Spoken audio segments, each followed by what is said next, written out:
ಪಂಚ ಗ್ಯಾರಂಟಿಗಳಲ್ಲೊಂದಾದ ಗೃಹಲಕ್ಷ್ಮಿ ಯೋಜನೆಯ ಹಣ ಬಾಕಿ ಉಳ್ಕೊಂಡಿದೆ. ಈ ವಿಚಾರದ ಸಂಬಂಧ ಕಳೆದ ವರ್ಷ 2 ತಿಂಗಳ ಹಣ ಹಾಕಿಲ್ಲ, ಅದು ನಿಜ ಅಂತ ಒಪ್ಪಿಕೊಂಡಿದ್ದಾರೆ.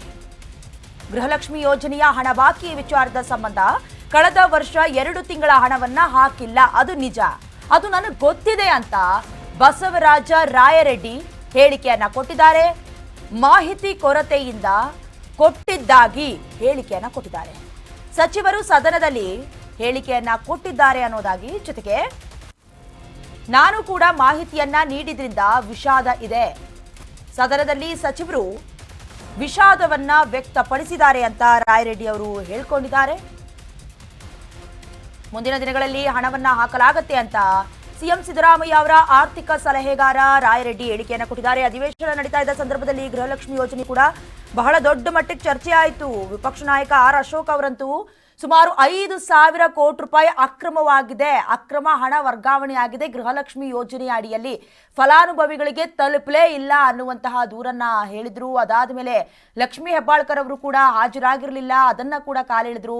ಮುಂದುವರೆದು ಈಗ ಎಲ್ಲ ವಿಚಾರಗಳು ಗೊತ್ತಿದೆ ಅಂತ ಸಿಎಂ ಸಿದ್ದರಾಮಯ್ಯ ಅವರ ಆರ್ಥಿಕ ಸಲಹೆಗಾರ ರಾಯರೆಡ್ಡಿ ಅವರು ಹೇಳಿಕೆಯನ್ನ ಕೊಟ್ಟಿದ್ದಾರೆ. ಸದನದಲ್ಲಿ ಸಚಿವರು ವಿಷಾದ ವ್ಯಕ್ತಪಡಿಸಿದ್ದಾರೆ. ಮುಂದಿನ ದಿನಗಳಲ್ಲಿ ಬಾಕಿ ಉಳಿಸಿಕೊಂಡಿರುವಂತಹ ಹಣವನ್ನ ಹಾಕ್ತೀವಿ ಅಂತ. ಒಂದು ಕಡೆ ಸರ್ಕಾರದ ಬೊಕ್ಕಸ ಖಾಲಿ ಆಗ್ತಾ ಇದೆ ಅಂತ ಪ್ರತಿಪಕ್ಷಗಳು ಟೀಕೆ ಟಿಪ್ಪಣಿಯ ಮೂಲಕ ಸರ್ಕಾರದ ಕಾಲೆಳೆಯುವ ಕೆಲಸವನ್ನ ಮಾಡ್ತಿದ್ದಾರೆ. ಸಂಬಂಧಪಟ್ಟಂತೆ ಮಹಿಳೆಯರು ಕೂಡ ಹೇಳಬೇಕಂದ್ರೆ ಎಲ್ಲೋ ಒಂದು ಕಡೆ ನಮ್ಮ ಕಷ್ಟ ಕಾರ್ಪಣ್ಯವೂ ತೀರಬಹುದು ಅನ್ನುವಂತ ಕಾರಣಕ್ಕೆ ಸರ್ಕಾರ ಭರವಸೆಯನ್ನೇ ಯಾಕೆ ಕೊಡ್ತು, ಅದನ್ನೆಲ್ಲ ಕೂಡ ಭರ್ತಿ ಮಾಡಬೇಕು. ಆಗ್ತಾ ಇಲ್ಲ ಅಂತ ಹೇಳಿದ್ರೆ ಆಗೋದಿಲ್ಲ ಅನ್ನೋದಾಗಿ ಹೇಳ್ಬಿಡ್ಬೇಕು. ಆದ್ರೆ ಆ ಹಣವನ್ನ ಕೂಡ ಎಲ್ಲೋ ಒಂದು ಕಡೆ ಹಣ ಬರುತ್ತೆ, ಎಲ್ಲೋ ಕಷ್ಟಕ್ಕಾಗತ್ತೆ ಅಂತ ಕಾಯ್ಕೊಂಡಿರುವಂತ ಮಹಿಳೆಯರಿಗೆ ಇದು ದೋಖ ಅಲ್ವಾ ಸರ್ಕಾರದ ವತಿಯಿಂದ? 1 ತಿಂಗಳು ಬಂದ್ರೆ 2 ತಿಂಗಳ ಗ್ಯಾಪು ಆಗಿದ್ದಾಗ ನೀವು ಭರವಸೆ ಅಂತ ಯಾಕೆ ಕೊಡ್ತೀರಾ? ಚುನಾವಣೆಯ ಸಂದರ್ಭದಲ್ಲಿ ಮಾತ್ರ ಕೆಲವೊಂದಷ್ಟು ಯೋಜನೆಗಳನ್ನ ಮುಂದಿಟ್ಕೊಳ್ತೀರಾ, ಅದಾದ್ಮೇಲೆ 2 ತಿಂಗಳದಲ್ವಾ ಬಾಕಿ ಕೊಟ್ಟು ಬಿಡ್ತೀವಿ ಅಂತೀರಾ. ಒಂದು ಕಡೆ ಪ್ರತಿಪಕ್ಷದವರು ಹೇಳೋದನ್ನ ನಂಬಬೇಕಾದಂತಹ ಪರಿಸ್ಥಿತಿಯಲ್ಲಿ ಮಹಿಳೆಯರಿದ್ದಾರೆ. ಅದೇನೇ ಇರಲಿ, ಈ ವರ್ಷ ಕಂಪ್ಲೀಟ್ ಆಗುವ ಅಷ್ಟರಲ್ಲಿ 2 ತಿಂಗಳ ಬಾಕಿ ಹಣದ ಜೊತೆಗೆ ಈ ತಿಂಗಳಿನ ಹಣವನ್ನ ಕೂಡ ಕಂಪ್ಲೀಟ್ ಮಾಡಬೇಕು ಅನ್ನೋದು ಈಗ ಸದ್ಯದ ಮಟ್ಟಿಗೆ ರಾಜ್ಯದ ಮಹಿಳೆಯರ ಒಕ್ಕುರಲ ಆಗ್ರಹ.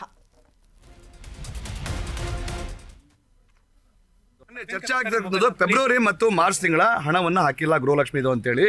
ಈಗ ಫೈನಾನ್ಷಿಯಲ್ ತಾವು ಅಡ್ವೈಸರ್ ಇದೀರಿ ಸರ್, ಫೆಬ್ರವರಿ ಮತ್ತು ಮಾರ್ಚ್ ಫೈನಾನ್ಷಿಯಲ್ ಇಯರ್ ಕಂಪ್ಲೀಟ್ ಆಗಿದೆ, ಅದಕ್ಕೆ ಕೊಡ್ಲಿಕ್ಕೆ ಸಾಧ್ಯ ಇದೆನಾ ಅಥವಾ ಏನು ಅಂತ ಸರ್? ಫೆಬ್ರವರಿ ಮಾರ್ಚ್ ತಿಂಗಳ ಕಳೆದ ವರ್ಷದ ಹಣವನ್ನ ಹಾಕಿಲ್ಲ, ಅದು ನಿಜ, ನನ್ಗೆ ಗೊತ್ತಿದೆ.